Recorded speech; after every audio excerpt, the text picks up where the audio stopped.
Hi guys, Donna here with your weekly mini reading for September 2nd to the 8th, 2024. We finally left summer behind. Now we're moving forward into the fall.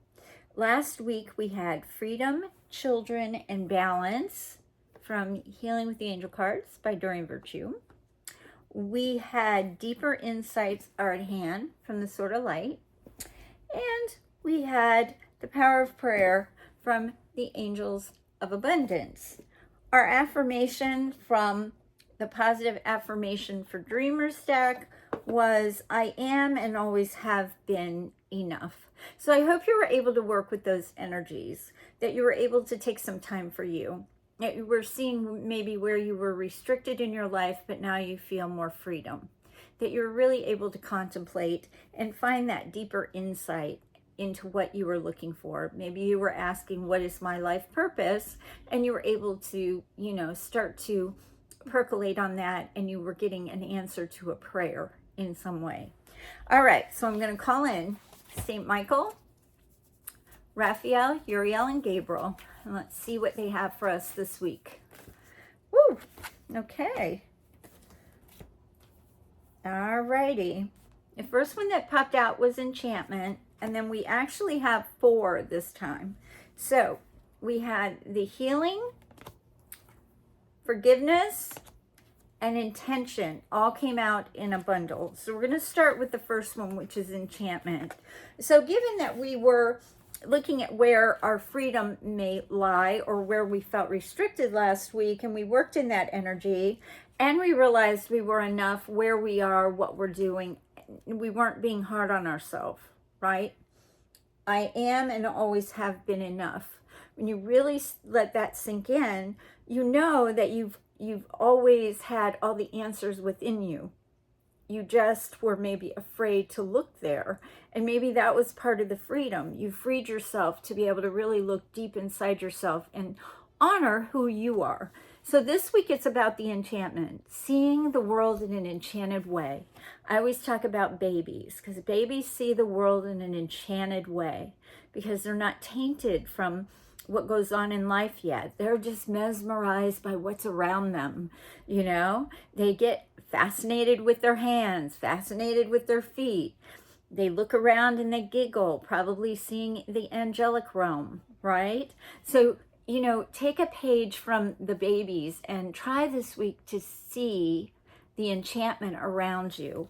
And then make a note to yourself when you're feeling maybe sad or not in a very good mood. Oh, remember when I saw that butterfly flit by, or I saw that flock of geese go over? Start to help yourself rise out of that into the enchanted kind of way that life still is, nature still is, because nature has a lot of enchantment to it. Then we had the Healing card, Forgiveness card, and Intention card. So when we get to the Healing card, well, let's start with Forgiveness because it's coming forward first.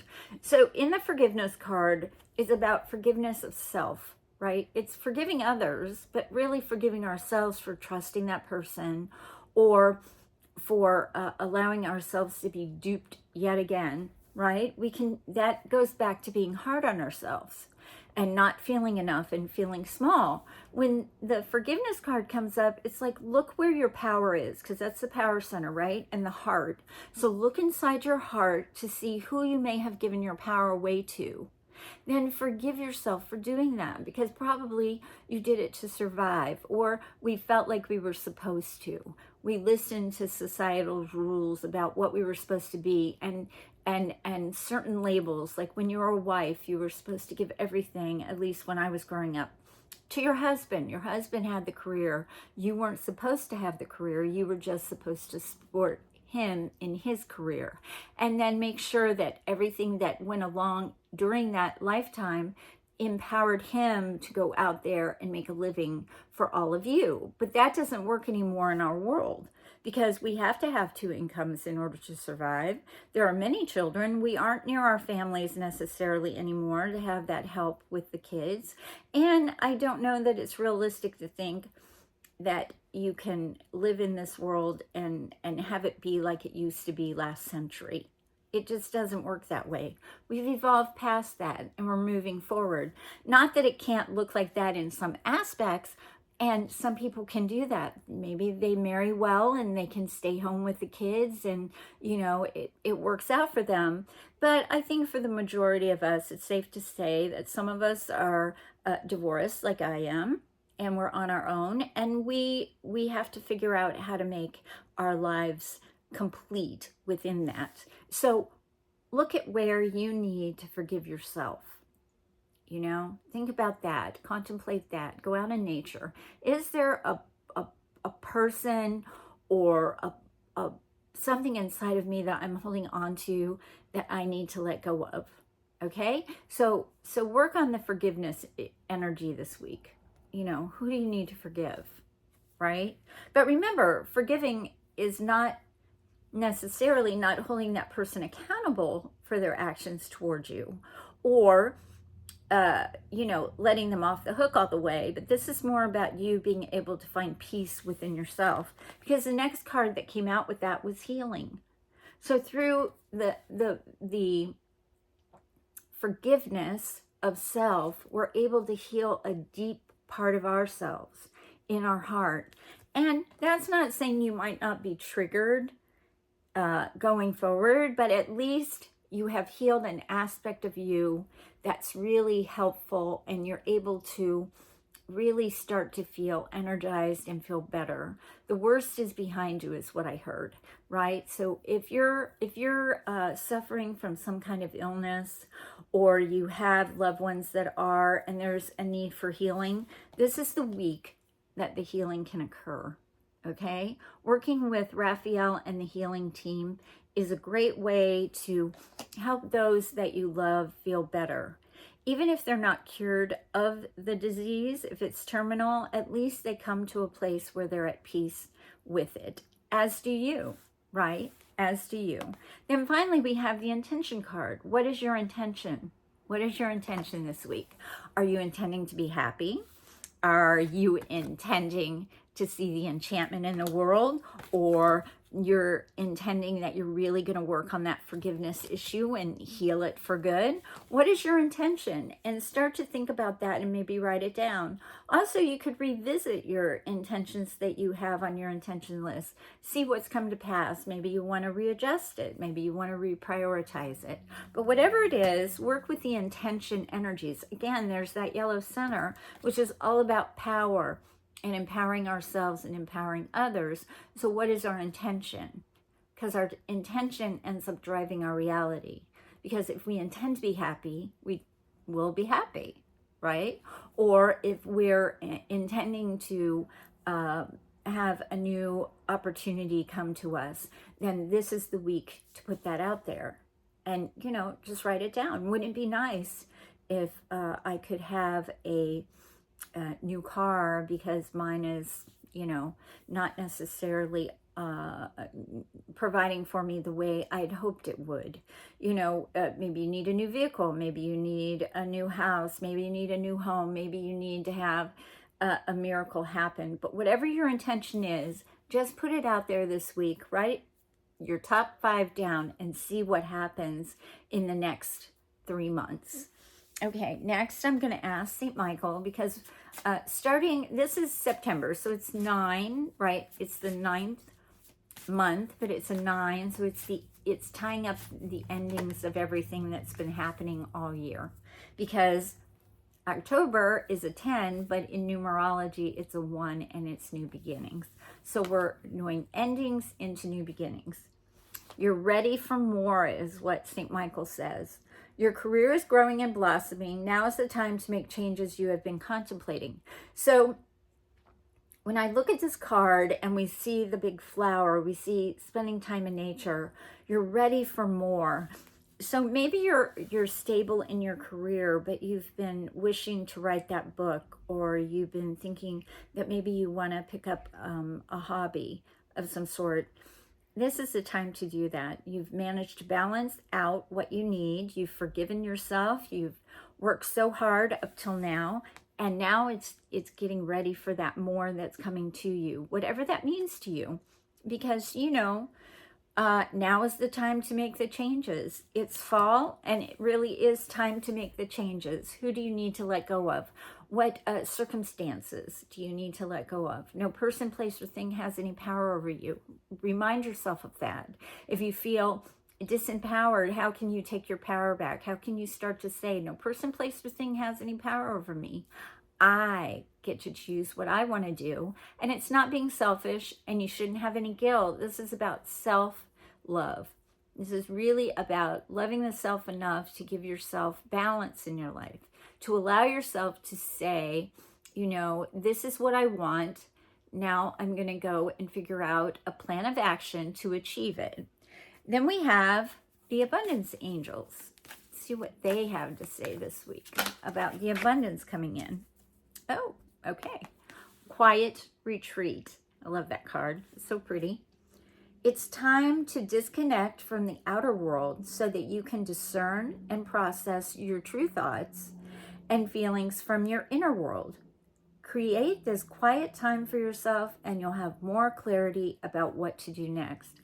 Okay, that's so interesting, right? So with the first cards, we're talking about really seeing the world in an enchanted way, right? We're working on our forgiveness, our self-forgiveness, our healing, our intentions. We know we're ready for more. And this is saying take some time to really contemplate that. Go to that place that's quiet within you. It can be in nature. It can take, 10 minutes away and just allow yourself to follow your breath and breathe, or listen to some really soft, soothing music. Something where you're able to bring your focus back into yourself. I find if I put my hand over my heart and I close my eyes and I start to breathe easily, that brings me into my inner world, into my inner child. What do I need to know right now? How can I help myself right now? How can I learn to relax more? How can I learn to not be a workaholic and work all the time? How can I add exercise into my life? All of those things start to come into play for me in my inner world, because we're always focused on all of the adult things that we do, but this is about getting in touch with the inner child, allowing yourself quiet contemplation time. Maybe you take yourself to a playground. Maybe you do something like hopscotch, something where you're rekindling that little inner child within you, and you're able to connect to it. Because by doing that, you will literally be able to hear and feel and see what you need to do next. Then we have our affirmation of the week. Let's see what that is. If you would like to subscribe to my channel, please just hit the subscription and the notification bell. If you like this video, please hit the like button. That is helpful to the algorithms, I'm told. And, if there's anything you need, as I always say, please don't hesitate to reach out to me. Okay, we've had this a few times, but here we go. I am the woman of my dreams. And I'm just going to say this. I am the woman or the man of my dreams, right? I am the woman or the man of my dreams. So be that person that you want to have been. Wait, let me go back. So sometimes we have an idea that we want to dream ourselves into becoming, right? We have this ultimate dream that we're the best of the best. We're being the best human we can be. We're being kind to others. We're really putting ourselves out there. When this affirmation comes up, I am the woman or the man of my dreams, then that means you have arrived. You have gone inside, you've seen who you are, and you're reminding yourself that you're already there. You've already lived the dream. You're already there, because there's only one moment, the here and now moment. And in the here and now moment, as Louise Hay would say, is the point of power is in the present moment. When you're in the present moment and you realize that you have already attained that of who you are, that dreamed the dream that I had as a girl was to be seen as a sophisticated lady. That's all I wanted to be, was sophisticated and a lady, right? That was my dream. Well, some would say that I have attained that dream, right? Now I not only want to be seen as that, but I'd like to be seen as authentic. I'd like to be seen, the woman of my dreams is one that can, still have a sense of style and still be Donna in some way, and allow that whimsical part of me, that part of me that still loves the enchantment and loves having that childlike quality. So I don't know what your woman or man of your dreams is, but just remind yourself. You could even take that as, I am the person that I so wanted to become now, right? I already have arrived. I'm already that woman or man of my dreams, right? We're here. We're whole and we're healthy, and we're able to pull in the light now, being able to really contemplate who we are, what we are, and what does that mean? I am the woman or man of my dreams. I'd love to know what your thoughts are on that affirmation. It's really quite a powerful one, because it, for me, I always pick like a word out. So I would probably pick out the word dreams. What have I been dreaming lately? Probably. I don't really remember my dreams, but what would I want to daydream into my being? Maybe it's about daydreaming something. Maybe it's about you becoming the very best of yourself. Every day I wake up and hope I can be the best Donna today, and that I can represent God in some wonderful and amazing way, that I can go out into the world and give unconditional love, right? So for me, I'm already being that woman of my dreams, because that to me is even more important and more powerful than, what I have. Who am I? And do people resonate to that? And do they really know that I care? Because I do. I care for all of you, for anyone that I meet. I'm always interested in their stories, and I just want them to know that they're loved, that they're here. And yeah, it's hard. Sometimes it's really hard. Some of us struggle with some really intense things, but we still show up for each other, and we still send love to each other, and we look in our lives and we say, well, we're pretty lucky here. We're very fortunate. We have managed to keep our health. We lived another day. We're in this crazy world right now, but we're anchoring that light that God wants us to do. So I hope that through these mini readings, you're able to get inspired, that you're able to go out there in the world and be the very best person that you can be, and that you spread some joy and some love. If I had a wand, I'd be doing like Tinkerbell, sprinkling all the fairy dust everywhere, so that people could wake up and be kind and be nice and just be happy. The joy can be inside of you. You can always have joy, but happiness can be a fleeting moment, So think about that. Where are you able to tap into yourself, where you find that man or woman of your dreams, and then realize you already have arrived. So I hope you like this mini reading. If there's anything I can do for you, please don't hesitate to reach out, and I will see you next Monday. Have a great week, and don't forget, you're always on my Reiki radar. This is Donna.